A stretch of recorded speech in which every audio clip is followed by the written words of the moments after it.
Hi everyone, welcome back to another video from Tech for Gamers.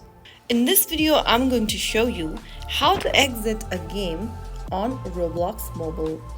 If you're stuck in a Roblox game and can't figure out how to leave on your phone, don't worry at all. First of all, go to the top left corner from your Roblox game screen and tap on the Roblox icon. You will then be able to see a leave button in the pop-up.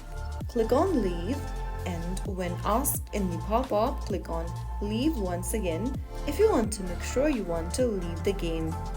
Soon after you do that, you will be on the Roblox home screen where you can browse and join into new other games, chat with friends, or customize your avatar.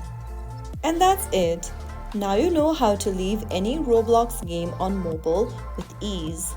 If this video helped you, make sure to give this video a thumbs up and consider subscribing for more Roblox tips, tricks, and tutorials. I will see you in the next episode. Thanks for watching.